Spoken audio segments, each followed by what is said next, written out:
اب یہاں پر آپ نے عزم استحکام کوئی آپریشن کے نام سے کوئی کیا چیز کر دی ہے.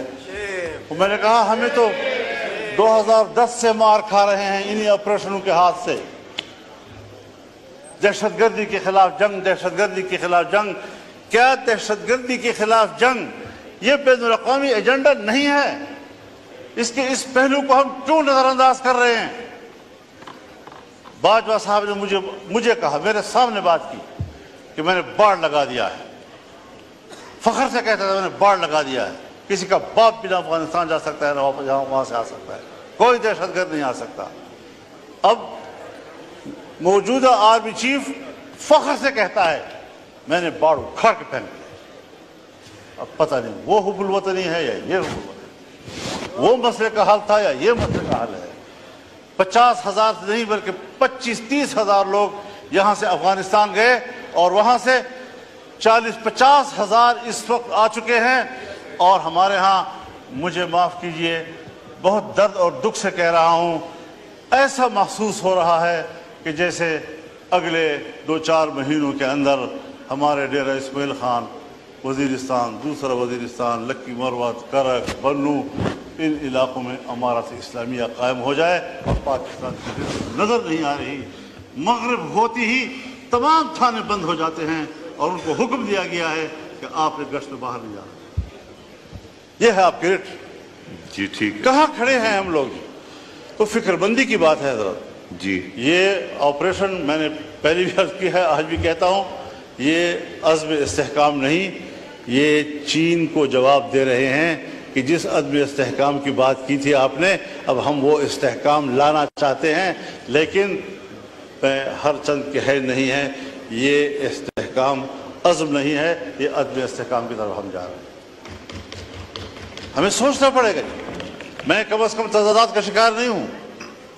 میں فکری یکسوئی کا علمبردار ہو کر آپ کے سامنے بات کر رہا ہوں کہ اس طریقے سے اگر آپ قوم کو ہانکتے رہیں گے، پاک PWD کو آپ ختم کر رہے ہیں، ہزاروں ملازمین کو آپ بے روزگار کر رہے ہیں.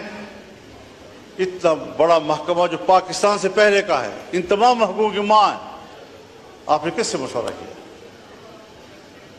میں تو یہ دعویٰ بھی کرتا ہوں کہ یہ جو عزم استحکام پالیسی آپ لا رہے ہیں، اسٹیبلشمنٹ کا بھی آپس میں مشورہ نہیں ہے. ان کی بھی کچھ لوگ کچھ کہہ رہے ہیں تو دوسرے لوگ کچھ کہہ رہے ہیں. باہر آپ کچھ بیان دے رہے ہیں، پرائم منسٹر ہاؤس کا بیان کچھ آ رہا ہے اس کے بارے میں. یہ چیزیں سیدھی کرنی ہوں گی، اس پر مشاورت کرنی ہوگی، یکسوئی پیدا کرنی ہوگی.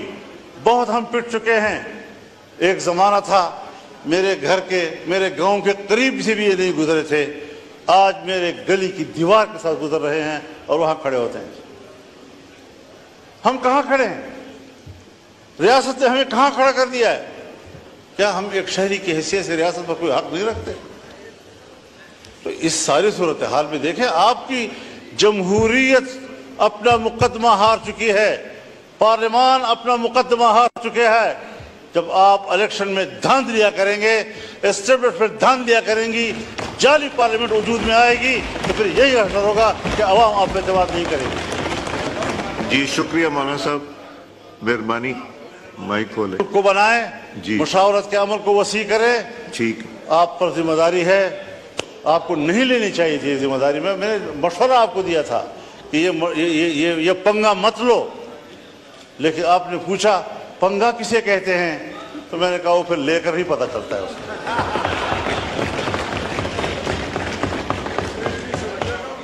جی شکریہ مولانا صاحب. وہ کسی نے کہا نا دوسرے حضرت سے صاحب کہ پنگا کسے کہتے ہیں، انہوں نے کہا لے کر پتہ حضرت چلتا ہے. صاحب. جی حضرت تو صاحب میں بہت مہربانی. یہ کچھ گزارشات تھی، جی شکریہ. کچھ رہ بھی گئی، لیکن یہ ہے کہ ذرا ان لوگوں پر رحم کیجئے. تفتان کی صورتحال بھی یہی بنتی جا رہی ہے، وہاں پر بھی انتہائی جو ملک کے مفاد میں سب کچھ ہو رہا ہے اس کو ارادے سے بھی روکے جا رہے ہیں. بہت مہربانی. میں آپ کا بہت شکر گزار ہوں.